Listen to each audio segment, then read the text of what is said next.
प्यारे विद्यार्थियों, आप सभी को मेरा नमस्कार। मैं डॉक्टर नेमीचंद कुमावत, सहायक आचार्य हिंदी विषय, राजकीय महाविद्यालय की आपकी इस बीए पार्ट थर्ड विषय हिंदी साहित्य के प्रथम प्रश्न पत्र की आज की इस ऑनलाइन कक्षा में मैं आप सभी का हार्दिक अभिनंदन और स्वागत करता हूं। प्यारे विद्यार्थियों, आपके हिंदी साहित्य के प्रथम प्रश्न पत्र में आधुनिक हिंदी साहित्य के इतिहास यानी उसकी विविध काव्य धाराएं आपके पाठ्यक्रम में हैं, जिसके ऊपर आपके 12 अंकों का एक प्रश्न आता है अथवा में आता है और उनमें से एक प्रश्न को आपको मुख्य परीक्षा में हल करना होता है। तो जो आधुनिक काव्य धाराएं हैं उनका प्रवृत्तिगत इतिहास और कवियों के संक्षिप्त परिचय से संबंधित ये पाठ्यक्रम है, जिस पर पिछली ऑनलाइन कक्षाओं में हमने भारतेंदु युग, द्विवेदी युग, छायावाद के प्रमुख कवि, पृष्ठभूमि और प्रमुख विशेषताओं यानी प्रवृत्तियों पर हमने विस्तार से चर्चा कर ली है। और इस आज की ऑनलाइन कक्षा के पहले जो 2 कक्षाएं हुई है, जिसमें हमने प्रगतिवाद काव्यधारा को लिया था, जिसमें एक कक्षा में हमने प्रगतिवाद की पृष्ठभूमि, उसके उद्भव और विकास की पृष्ठभूमि का संक्षिप्त परिचय पढ़ते हुए हमने इस प्रगतिवाद के प्रमुख जो कवि हैं उनका संक्षिप्त परिचय और उनकी रचनाओं पर हमने विस्तार से चर्चा की है। दूसरी जो इस प्रगतिवाद पर मैंने कक्षा ली है, उसमें मैंने प्रगतिवाद का अर्थ, प्रगतिवाद के उद्भव की पृष्ठभूमि और कवियों का संक्षिप्त परिचय पर मैंने चर्चा करते हुए प्रगतिवाद की जो 2 प्रवृत्तियां हैं, और वो है पहली प्रवृत्ति शोषित वर्ग की दयनीय स्थिति का चित्रण यानी उनकी दीनता का चित्रण। मैंने इस प्रवृत्ति को उस पिछली ऑनलाइन कक्षा में आपको पढ़ाया है। और ये दूसरी जो इस प्रगतिवादी काव्यधारा की प्रमुख विशेषता है वो है शोषक वर्ग के प्रति घृणा।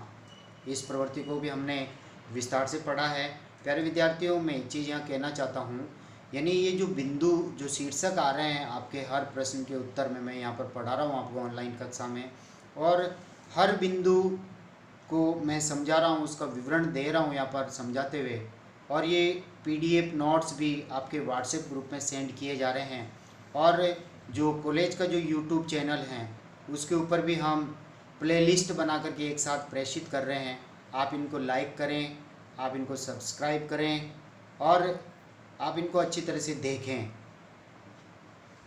तो अब हम आगे बढ़ रहे हैं। एक चीज़ और कहना चाह रहा था यहाँ पर कि हर बिंदु के अंदर जो ये कविताओं के जो उदाहरण हैं, यदि आप प्रमाण पुष्ट शैली में यदि अपने प्रश्न का उत्तर लिखेंगे तो इन कविताओं की पंक्तियों को आपको याद करना होगा।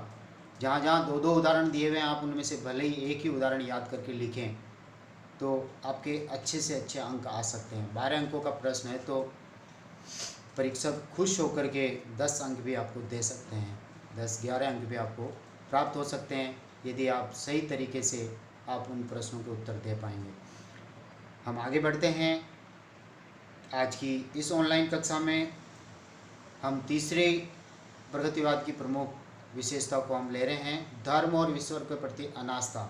यानी प्रगतिवादी कवि आध्यात्मिकता के खिलाफ चल रहे हैं, क्योंकि आध्यात्मिकता में अंधे होकर के यानी अंधविश्वासी होकर के लोग जो हैं भगवान की पूजा अर्चना में लीन हो गए और उसकी आड़ में शोषक वर्ग उनका शोषण करता जा रहा है। तो प्रगतिवादी कवियों को यहाँ पर आध्यात्मिकता के खिलाफ जाकर के, धर्म और ईश्वर के खिलाफ जाकर के उनको लिखना पड़ा, ताकि इन अंधविश्वास की भावनाओं को, रूढ़ियों को दूर किया जा सके और शोषण के चंगुल से इनको मुक्त कराया जा सके। प्रगतिवादी कवि धर्म और ईश्वर में विश्वास नहीं करता, वह इन्हें शोषण का हथियार मानता है। भाग्य, धर्म, ईश्वर और पाप पुण्य आदि में बुद्धिवादी दृष्टिकोण के कारण प्रगतिवादी कवि को कोई आस्था नहीं है। प्रगतिवादी कवियों ने बताया कि आज मनुष्य देवताओं का गुलाम नहीं है और न ही उनकी दया का पात्र है।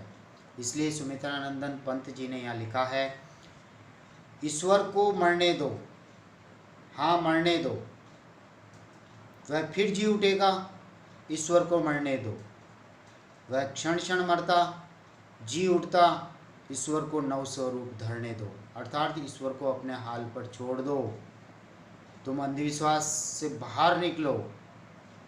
ईश्वर तुम्हारा भला नहीं कर सकता, तुम अपने कर्म पर कर्मवीर बनो, अपने भाग्य पे विश्वास मत करो, तुम कर्मवीर बन करके पुरुषार्थी बनो, तभी इस शोषण से तुम्हारी मुक्ति हो सकती है।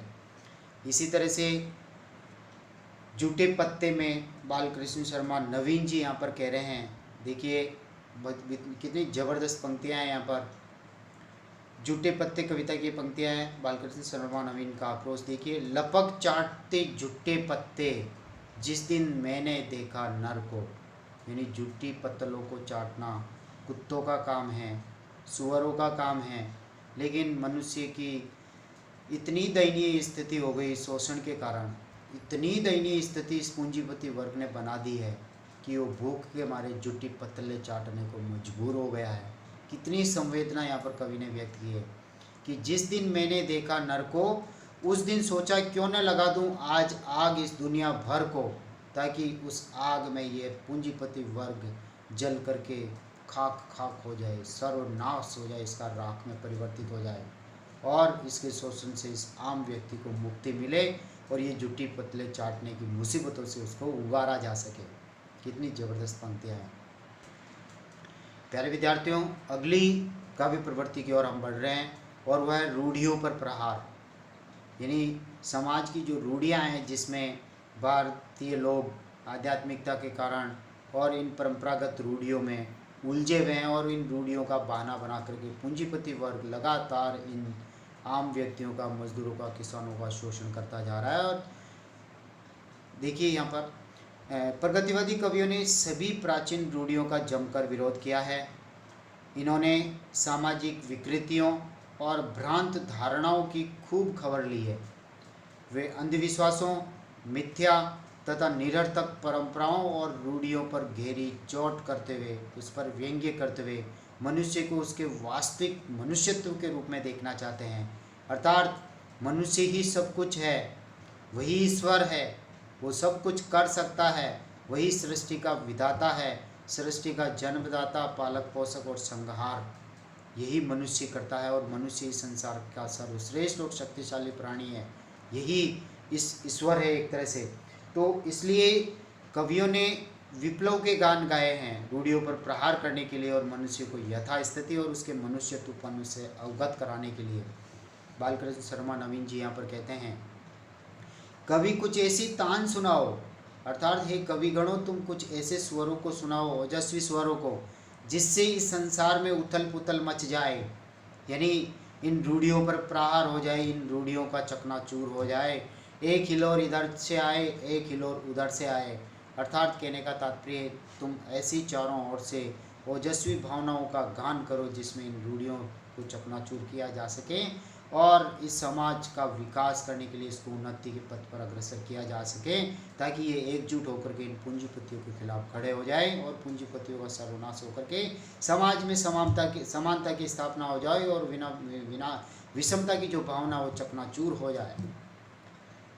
इसी तरह से नवीन जी की तरह ही प्रेरित होकर के डॉक्टर शिवमंगल सिंह सुमन जी ने भी ये लिखा हुआ है अंत में जाकर के, विप्लव गायन गाना होगा, अर्थात अब एक ही विप्लव का तात्पर्य क्रांतिकारी गीत अब गाने होंगे, क्रांतिकारी भावना इन आम लोगों में जगानी होगी, शोषित वर्ग को एकजुट करना होगा और इन पूंजीपतियों के विरुद्ध क्रांतिकारी भावनाएं जगा करके क्रांति का आगमन करना होगा। क्रांति का तात्पर्य उलटफेर, परिवर्तन, बदलाव, यानी शोषण हमेशा नहीं होगा, शोषित वर्ग हमेशा शोषण की चक्की में नहीं पिसता रहेगा, क्रांति करनी होगी, इनके जीवन में परिवर्तन लाना होगा, तब जाकर के स्वर्गीय सुख यहाँ पर आ पाएगा।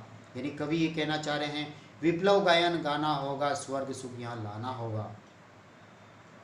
अगली काव्य प्रवृत्ति की ओर हम बढ़ते हैं। प्रगतिवाद की अगली काव्य प्रवृत्ति है क्रांति की भावना, यानी सामाजिक समानता के लिए मार्क्सवाद में कार्ल मार्क्स ने ये कहा था क्रांति समाज में लाई जाए, यानी उन्होंने क्रांति का समर्थन किया। प्रगतिवादी कवियों ने भी प्राचीन परंपराओं का समूल विनाश करने के लिए, क्योंकि समूल विनाश तो क्रांतिकारी भावना के द्वारा ही संभव होगा, और ये कवि चाहते हैं कि पूंजीपतियों के जो गगनचुंबी जो महल हैं, जो अट्टालिकाएं हैं, वो क्रांति के द्वारा ही भूमिसात होगी। भूमिसात यानी भूमि में मिल जाएगी, मिट्टी में मिल जाएगी, और सबको तभी न्याय मिल पाएगा। क्योंकि जब शोषक वर्ग ही नहीं रहेगा, जब किसान, मजदूर, गरीब, आम लोग जब रहेंगे तो वो न्यायपूर्ण जीवन जी पाएंगे, उनमें समानता की भावना का उन्मेष होगा। जैसे यहाँ पर केदारनाथ अग्रवाल जी यहाँ पर अपनी कविता में कह रहे हैं, काटो काटो काटो कर लो साहित्य और कुसाहित क्या है, यानी क्या अच्छा और क्या बुरा है, क्या कुछ समय और अच्छा समय क्या है, इसके बारे में मत सोचो। मारो मारो हंसिया, हिंसा और अहिंसा क्या है, अर्थात और हिंसा और अहिंसा का प्रश्न यहाँ नहीं उठता है। जो आपके अधिकारों का शोषण कर रहा है उसके खिलाफ आवाज़ उठाना हिंसा नहीं है, वही एक तरह की अहिंसा कहलाएगी। अर्थात आप अपने अधिकारों के हक में लड़ो, उठो, मारो, हंसिया मारो इनके ऊपर, अपने हथियारों से इनके ऊपर प्रहार करो इस पूंजीपति वर्ग पर, तभी क्रांतिकारी भावना आएगी और इस क्रांति के बल पे ही इस पूंजीपति वर्ग का तख्ता पलटेगा। एक पंक्ति और देखिए यहाँ पर, आ कोकिल वर्षा पावक कण, नष्ट भ्रष्ट हो जीर्ण पुरातन। यहाँ पंत जी की ये पंक्ति वो संबोधित कर रहे हैं, हे कोयल तू अब पावक कण वर्षा, ये मधुर आवाज़ छोड़ दे, इस मधुर आवाज़ के पीछे ही तो इन शोषकों ने शोषितों का शोषण किया है। अब नष्ट भ्रष्ट हो जीर्ण पुरातन, अर्थात ये रूढ़ियाँ और ये प्राचीन परंपराएं सब समाप्त हो जाए, तू इस तरह के पावक कण वर्षा, तू मधुर आवाज़ को बोल में मधुर आवाज़ में मधुर आवाज़ से गुंजायमान करना अब तू छोड़ दे, तुझे आक्रोश में आना होगा। यानी यहाँ पर पूंजीपति वर्ग जो शोषितों का जो शोषण कर रहा है, शोषित वर्ग को यहाँ पर उकसाने की कोशिश की जा रही है, उसमें क्रांतिकारी भावना का उन्मेष किया जा रहा है ताकि वो अब क्रांतिकारी भावना के रूप में आकर के इन पूंजीपति वर्ग के खिलाफ क्रांति कर दे। इसी तरह से कुछ पंक्ति और है यहाँ पर दिनकर जी की, जल्द जल्द पैर बढ़ाओ जाओ, यानी पूंजीपतियों, मजदूरों, किसानों को वो उत्साहित कर रहे हैं, क्रांति करने के लिए प्रेरित कर रहे हैं। जल्द जल्द पैर बढ़ाओ, आगे बढ़ो, डरने की ज़रूरत नहीं है, हिम्मत से आगे बढ़ो। आज अमीरों की जो हवेली है वो किसानों की पाठशाला बनेगी, अर्थात उन अमीरों को तुम अमीरों का सर्वनाश कर दो, उनको समाप्त कर दो, उनको धराशायी कर दो, और वहाँ किसानों की पाठशाला बनेगी, उनको शिक्षा दी जाएगी, उनको पढ़ाया जाएगा। अगली काव्य प्रवृत्ति की ओर हम बढ़ रहे हैं और वह है नारी चित्रण। हम देख रहे हैं भारतेंदु युग में भी नारी का चित्रण हुआ, लेकिन उनका रीतिकाल की तरह मांसल चित्रण भी नहीं था। वहाँ पर एक सहज और सामान्य नारी चित्रण वहाँ पर हुआ, नारी के प्रति प्रेम भावना व्यक्त की गई। द्विवेदी युग में श्रृंगार वर्णन प्राय नगण्य रहा है। छायावादी युग में नारी को प्रतिष्ठा प्राप्त हुई, उसको अधिकार दिलाया गया, उसको देवी के रूप में पूज्य किया गया कि श्रद्धा तुम केवल नारी हो, विश्वास रजत नग पग तल में, पीयूष स्रोत सी बहा करो जीवन के सुंदर समतल में। इस तरह की पंक्तियाँ कामायनी में भी हमें देखने को मिलती हैं। तो छायावाद में नारी की प्रतिष्ठा और उसको उच्च स्थानों पर प्रतिष्ठित किया गया, और प्रगतिवाद में आकर के नारी का यथार्थ चित्रण, यानी पर्दे के पीछे जो उसका कितना शोषण हो रहा है, उस शोषण का नग्न और यथार्थ चित्रण करते हुए समाज की आंखें खोली है। तो देखिए यहाँ पर प्रगतिवादी कवि ने नारी का यथार्थ चित्रण किया है। वह न तो कल्पना लोक की परी है, अर्थात नारी कल्पना की परी नहीं है, और न ही वह सौंदर्य एवं उदात्त वृत्तियों की पराकाष्ठा, अपितु वह इसी पृथ्वी लोक की मानवी देवी हैं, जो रात और दिन पुरुष के साथ कंधे से कंधा मिला करके सामाजिक और आर्थिक विषमताओं को झेलती है, संघर्ष करती है। निराला जी ने इसी संघर्ष को वाणी दी है पत्थर तोड़ती कविता में, वह तोड़ती पत्थर। देखिए नारी का यथार्थ चित्रण, वह तोड़ती पत्थर, पत्थर तोड़ना यानी सड़क के किनारे पर पत्थरों को तोड़ते हुए, मिल मालिकों की अटालिकाओं को बनाते हुए उन्होंने चित्रित किया है। देखा मैंने उसे इलाहाबाद के पथ पर, गुरु हथौड़ा हाथ, यानी भारी हथौड़ा, पुरुषों के हाथों में जिस तरह से हथौड़ा होता है चट्टाने और पत्थरों को तोड़ता है, उसी तरह से नारी भी पुरुषों की तरह ही श्रम कर रही है, परिश्रम कर रही है। उसके हाथ में गुरु यानी भारी हथौड़ा है, करती बार बार प्रहार, यानी कड़ी धूप में वो मेहनत कर रही है। आसपास कोई वृक्ष भी नहीं है छायादार जहाँ वो बैठ के क्षण भर वहाँ आराम कर सकें। सामने तरुमालिका अट्टालिका प्राकारा, लेकिन वो दूर तक उसकी दृष्टि जाती है तो सामने बहुत सारे वृक्षों की छायादार पंक्तियाँ नजर आती है और अट्टालिकाएँ, महल, पूंजीपति मेल मालिकों का महल, परकोटे नजर आते हैं जहाँ पर वृक्षों की घनी छाया में बैठ कर के पूंजीपति वर्ग ऐसो आराम की जिंदगी जी रहा है और उसके सामने शोषण होते हुए इस मजदूरी का दयनीय चित्र कवि ने यहाँ पर निराला जी ने प्रस्तुत किया है।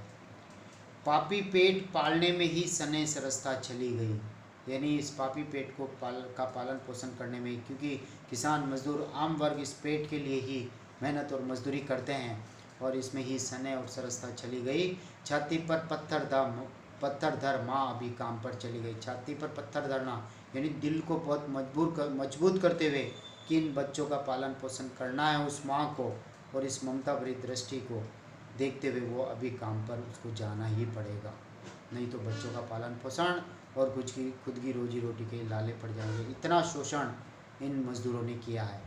प्यारे विद्यार्थियों, अगली काव्य प्रवृत्ति की ओर हम बढ़ते हैं। वो है सामाजिक जीवन का यथार्थ चित्रण। प्रगतिवादी कवियों की एक प्रमुख विशेषता यथार्थ के धरातल पर उतरकर काव्य रचना करना है। उनकी कविताओं में कल्पना रंच मात्र भी नहीं है।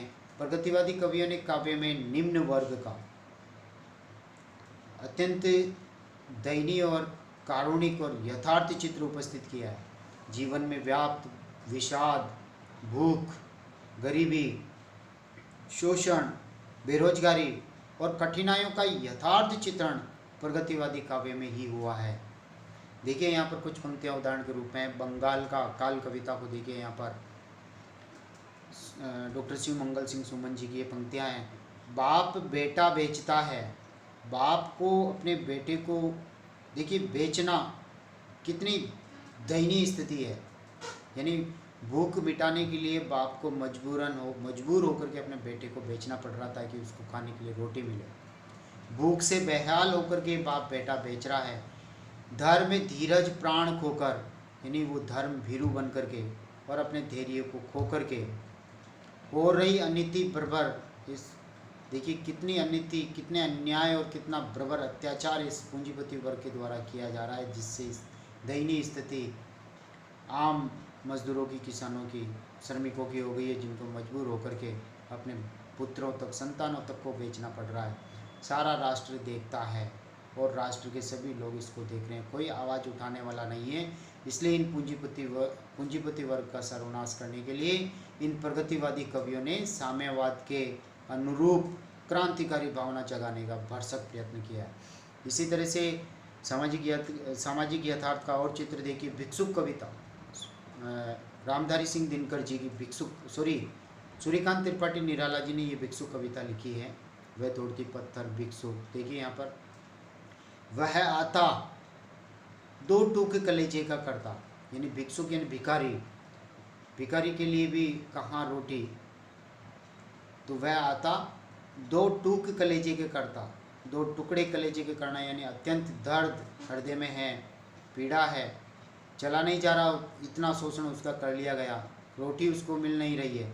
पछताता पथ पर आता, पश्चाताप करते हुए पथ पर आ रहा है कि मुझे रोटी मिलेगी या नहीं मिलेगी, कोई विश्वास नहीं। पेट पीठ दोनों मिलकर रहे एक, कितनी ज़बरदस्त व्यंजना है यहाँ पर। पेट और पीठ दोनों मिलकर के एक हो गई, इसका तात्पर्य उसको कितने दिनों से रोटी नहीं मिल रही है, कितना भूखा है वो भिखारी, तो उसको झुक करके चलना पड़ रहा है। और झुक मतलब इतना शोषण है कि पेट और पीठ दोनों मिलकर के एक हो गए, यानी आंतें सिकुड़ गई है, इसलिए लाठी का सहारा लेकर के उसको चलना पड़ रहा है। चल रहा लकुटिया टेक, लकुटिया लाठी को टेक टेक के वो आगे बढ़ रहा है, अपनी जिजीविका की भावना को बनाए रखने के लिए, जीवित रहने के लिए वो भिक्षा मांग रहा है। मुट्ठी भर दाना उसको मिल जाए तो उसकी उदर की पूर्ति हो जाए, पेट की भूख मिट जाए। भूख मिटाने को वह फटी पुरानी झोली को फैलाता, हे दाता कुछ तो दे तो जिससे मेरी भूख मिट जाए, जिससे मेरा जीवन बच जाए। कितना दयनीय शोषण यहाँ पर किया गया है। तो प्यारे विद्यार्थियों, आज हम एक बिंदु को और पढ़ रहे हैं, उसके बाद में आज की इस ऑनलाइन कक्षा को हम यहीं समाप्त करेंगे। मानवतावादी भावना की स्थापना। प्रगतिवादी कवियों के दो समुदाय हैं। एक तो अपनी मातृभूमि के लिए लिखता है, यानी बलिदान के लिए, देश प्रेम और मातृभूमि के लिए लिखता है, और अपने ही देश के भिखमंगों, किसानों, मजदूरों, वेश्याओं और विधवाओं का उद्धार करना चाहता है। दूसरा समुदाय समस्त मानवता का उद्धार करना चाहता है। उसे संसार के सब पीड़ित लोगों से प्यार और सहानुभूति है। उसे संसार की किसी भी कोने में किए गए अत्याचार के प्रति रोष है, आक्रोश पैदा कर जन्म लेता उसके हृदय में कि इतनी विषमताएं और इतना अत्याचार क्यों हो रहा है। उसके लिए हिंदू, मुस्लिम, सिख, ईसाई आदि सब मानवीय नाते एक समान है, बराबर हैं। ऊंच नीच की भावना उसके हृदय में जन्म ही नहीं लेती। शील कवि की कुछ पंक्तियां मैं उदाहरण के रूप में यहाँ देना चाहता हूँ। देश हमारा, धरती अपनी, हम धरती के लाल। अर्थात देश हमारा है, ये मातृभूमि हमारी है, और हम धरती माता के पुत्र हैं, तो हम क्यों दूसरे के अत्याचार सहन करें, दूसरों की गुलामी की बेड़ियों में क्यों जकड़े रहें, क्रांतिकारी भावनाओं को जन्म दे करके क्रांति करके क्यों उलटफेर नहीं कर दें हम, अर्थात इस पूंजीपति वर्ग का क्रांति के माध्यम से हम सर्वनाश कर दें, और फिर हम नए संसार को बसाएंगे, नए समाज को विकसित करेंगे जहाँ समानता की भावना होगी, सबको अपना अधिकार और हक मिलेगा, और उसमें नया इंसान फिर बसेगा, नए इंसान को हम जन्म देंगे। ऐसी सामाजिक भावना, वसुधैव कुटुंबकम और मानवतावादी भावना की परिकल्पना को ये कवि साकार करते हैं। इसी तरह से सूर्यकांत त्रिपाठी निराला जी की कुकुरमुता कविता को देखिए, जिसमें गुलाब जो है पूंजीपति वर्ग का प्रतीक है, और कुकुरमुता जो जहाँ चाहे उग जाए बारिश में, वो एक शोषित और मजदूर वर्ग का प्रतीक है। तो कुकुरमुता गुलाब से कहता है, अबे सुन बे गुलाब, अर्थात पूंजीपति वर्ग को ललकार रहा है ये शोषित वर्ग। क्रांतिकारी भावना यहाँ पर, भूल मत जो पाई खुशबू रंगो आप, अर्थात तूने ये जो खुशबू और ये रंग जो प्राप्त किए हैं, तो भूल मत, ये हमारे खून पसीने की कमाई है।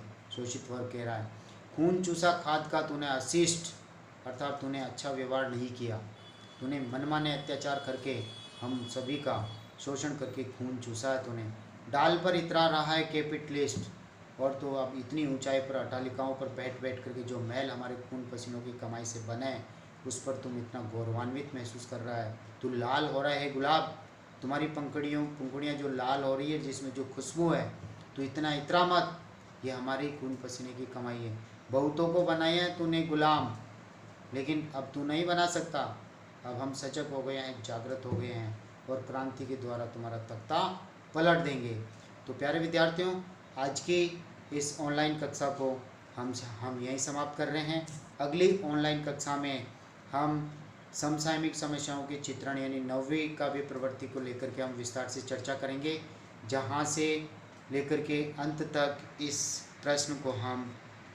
प्रश्न के उत्तर को हम समाप्त करेंगे। अगली ऑनलाइन कक्षा के लिए आप प्रतीक्षा करें। जय हिंद, जय भारत। इस कक्षा को मैं यहीं समाप्त करता हूँ। Thank you.